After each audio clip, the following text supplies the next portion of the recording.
First year ফাইনালে খারাপ করার পরও বা ফার্স্ট ইয়ারে একদম পড়াশোনা না করার পরও কামব্যাক করা যায় কিনা বা এইচএসসি এবং অ্যাডমিশনে ভালো করা যায় কিনা এটা নিয়ে আমাকে অনেকেই অনেক কোয়েশ্চেন করতেছ। সো এই প্রসেস দিয়ে আমি নিজেও গেছি। ফার্স্ট ইয়ার ফাইনালে আমিও খারাপ করছি, ফার্স্ট ইয়ারে আমারও তেমন একটা পড়াশোনা করা হয়নি। তো আমি এখানে আমার নিজের এক্সপিরিয়েন্সটা শেয়ার করবো অ্যান্ড লাস্টে তোমাদেরকে কিছু টিপস দিব যাতে তোমরা আমার এক্সপিরিয়েন্স থেকে কী কী নিতে পারো এটা বুঝতে পারো আর কি। সো আমি একদম যদি ছোটোবেলা থেকে বলি, আমি কখনোই ভালো স্টুডেন্ট ছিলাম না, কখনোই টপার ছিলাম না। আমি ক্লাস 5-এর পরে মনে হয় কখনো কলেজের স্কুলের বা কলেজের র্যাঙ্কে টপ 3-তে আসিনি, ঠিক আছে। মানে টপ 10-এও আসতাম অনেক কষ্ট করে করে। আমার টপ 10-এ আসতেও পারতাম এই জন্য কারণ আমি যেসব স্কুল কলেজে পড়ছি ওখানে স্টুডেন্ট ছিল খুব কম। আমাদের সেকশনে ছিল 30 জন করে এই ক্লাস 6, 7, 8-এ। এরপর ক্লাস 9-10-এও যে স্কুলে গেছি ওখানেও আমি কখনো টপ মনে হয় 50-এও ঢুকিনি। তো আমার school life, high school life অনেক বাজে গেছে। কলেজের ফার্স্ট ইয়ারের কথা যদি বলি, আচ্ছা এসএসসির কথাটা বলি। এসএসসিতে কেমন ভালো করছি যদি হাই স্কুল ভালো না যায়। এসএসসিতে বাবা মার ঠেলাই, বাসায় টিচার ছিল ওদের ঠেলাই। তারপর এসএসসিতে তোমরা জানোই যে আগে পিছে ডানে বামে করে কোনো রকম একটা ভালো রেজাল্ট, মানে অ্যাভারেজ রেজাল্ট নিয়ে আসছি। এরপর এসএসসির পরে কোভিড আসলো। কোভিডে পুরো 1-1.5 বছর বাসায় বসেছিলাম অ্যান্ড খালি পাবজি খেলছি। একদম স্ট্রেট ফরওয়ার্ড খালি পাবজি খেলছি, আর কিচ্ছু করিনি। পড়াশোনার নামগন্ধও ছিল না তখন। তো পরে যখন কলেজ খুললো, কলেজ খোলার 2-3 মাস পরে ছিল আমাদের ফার্স্ট ইয়ার ফাইনাল। স্বাভাবিকভাবে ফার্স্ট ইয়ার ফাইনালে আমার পড়াশোনা বা প্রিপারেশন ভালো ছিল না।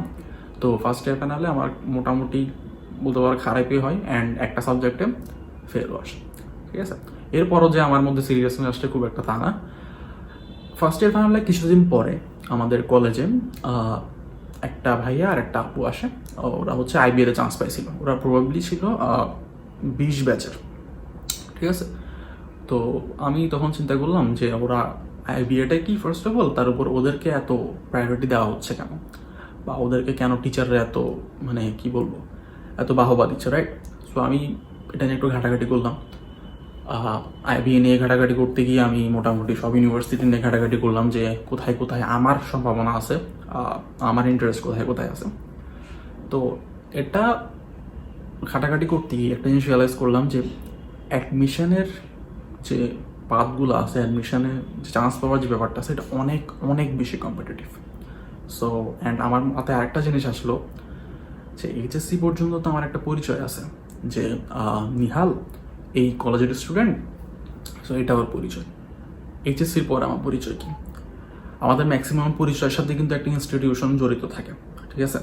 তুমি দেখো যার কথাই চিন্তা করো, সবার নামের পাশে সে কি করে বা সে কোথাকার স্টুডেন্ট, এটা জানাটা অনেক বেশি, মানে এটা সবাই জানতে চায় অ্যান্ড এটা দিয়ে কিন্তু মানুষ জাজ করে ফেলে। তো এই ইনস্টিটিউশনটা অনেক বেশি ইম্পর্টেন্ট, এটা আমি তখন বুঝতে পারছিলাম। অ্যান্ড আরও একটা জিনিস যে আমার কোয়ালিটি কি। আমি কিন্তু ভালো স্টুডেন্ট ছিলাম না ওটা একটা কথা, আমি কিন্তু এমন না যে অন্য কিছুতে ভালো ছিলাম। আমি না ছিলাম স্পোর্টসে ভালো, খেলতাম বাট মানে একদম কম্পিটিটিভ লেভেলে কখনো ভালো করতে পারিনি। বা আমি না ছিলাম কোনো এক্সট্রা কারিকুলার অ্যাক্টিভিটিস, মানে ডিবেট বা গান বাজনা কিছুতেই ছিলাম না।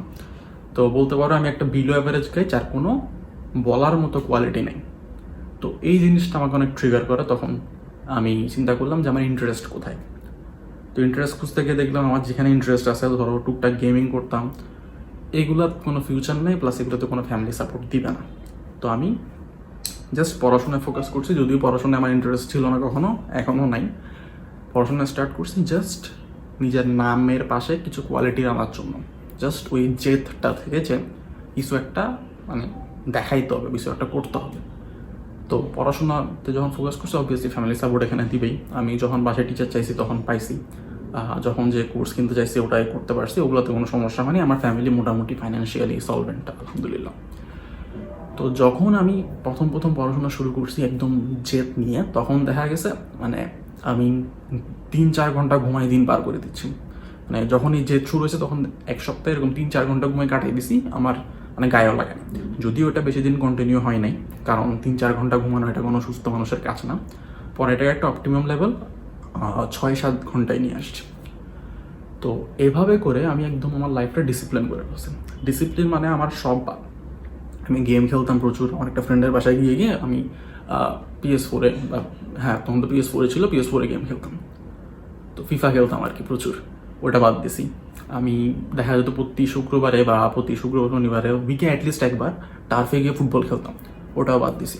আমি প্রতি রাতে মানে মঙ্গলবার আর বুধবার রাতে UCL থাকে, রাইট, চ্যাম্পিয়ন্স লিগ থাকে, প্রত্যেক রাতে চ্যাম্পিয়ন্স লিগের সব খেলা দেখতাম, একদম গ্রুপ স্টেজ, নক আউট সব দেখতাম, ওগুলো বাদ দিছি। আমার ফ্রেন্ড সার্কেল ভালো ছিল না, ভালো ছিল না বলতে পড়াশোনার ক্ষেত্রে ভালো ছিল না।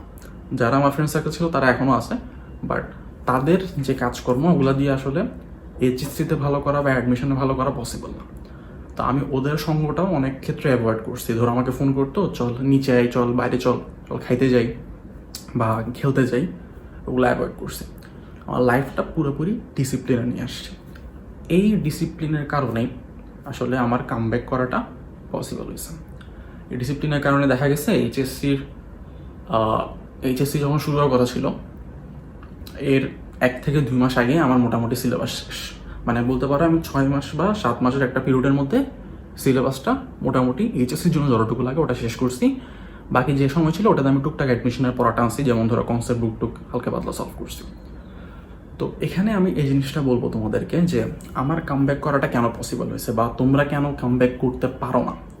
কারণ হচ্ছে ফার্স্ট অফ অল আমার একটা মোটিভেশন ছিল, একটা জেদ ছিল, যেটা সবারই থাকে, সবার মধ্যেই আসে যে আগের রাতে জেদ নিয়ে ঘুমাইতে চাই যে কালকে থেকে ফাটাই দিব, আর আসলে ফাটাইতে পারো না। এই 2টা কারণ আছে। একটা কারণ হচ্ছে যখন জেদটা উঠবে তখন থেকে শুরু করতে হবে। তোমার জেদ যদি রাতে 3টা বাজে শুরু হয়, তুমি 3টা বাজে পড়তে বসবা, ডাজন্ট ম্যাটার তোমার মাথা ব্যথা করতেছে, এই সেই হাবি চাবি, এগুলো বলে লাভ নেই। যখনই মোটিভেশনটা কাজ করবে তখন মোটিভেশনটা ইউজ করতে হবে পড়াশোনার বা যেটার জন্য মোটিভেশন আছে ওটার জন্য। এরপরে মোটিভেশনটাকে ডিসিপ্লিনে কনভার্ট করতে হবে।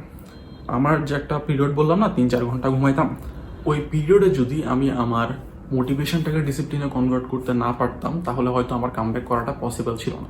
এখন ডিসিপ্লিনে কনভার্ট করতে তুমি কী কী করতে পারো?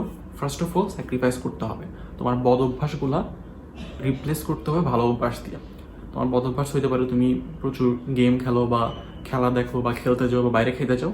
আমার ক্ষেত্রে যেগুলো ছিল আর কি, আমি ওগুলো কিন্তু রিপ্লেস করে ফেলেছিলাম শুধুমাত্র পড়ালেখা নিয়ে। ঠিক আছে, আমি ধরো ইউটিউবে কন্টেন্ট দেখতাম, ইউটিউবে ভিডিও দেখতাম, আমি ভিডিও দেখার কন্টেন্ট চেঞ্জ করে ফেলছি।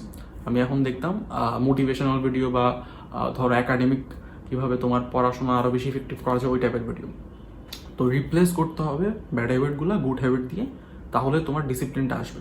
তার উপর হচ্ছে আরেকটা জিনিস, টু ডু লিস্ট মেনটেন করতে পারো, যে চেক লিস্টের মতো কালকে কী করবা ওগুলো চেক লিস্ট আকারে রেখে দিবা আগের রাতে, পরের দিন যখন শেষ হবে ওটা চেক করবা। তো এটা সামান্য কাজ হলে এটা অনেক বেশি ইফেক্টিভ তোমার মানে ট্র্যাক করার জন্য যে তুমি আসলে ডিসিপ্লিনড আসো কি না। তো এটাই মেইনলি মাইন্ডসেটের খেলা, যে তোমার ডিসিপ্লিনের খেলা। মোটিভেশন আসবে চলে যাবে, মোটিভেশন দিয়ে তুমি আসলে ভালো রেজাল্ট করতে পারবে না। তোমার ভালো রেজাল্ট করার জন্য ডিসিপ্লিনটা অনেক বেশি ইম্পর্ট্যান্ট। সো এটাই ছিল আমার এক্সপিরিয়েন্স। আই হোপ আমার কথাগুলো থেকে তুমি তোমার লাইফে কিছুটা ইমপ্লিমেন্ট করে নিজের লাইফে ডিসিপ্লিন আনবা, অ্যান্ড তোমার যে নেক্সট গোল এইচএসসি বা অ্যাডমিশনে ভালো করা ওটা তুমি ফুলফিল করতে পারবা ইনশাল্লাহ। সো এটাই, এই ভিডিও ছিল এতটুকুই। নেক্সট ডে তোমাদের কোনো ভিডিও লাগলে সাজেশন থাকলে দিতে পারো, আমি ভিডিও বানানোর চেষ্টা করব। এই ভিডিওটা এতটুকুই। আল্লাহ হাফেজ।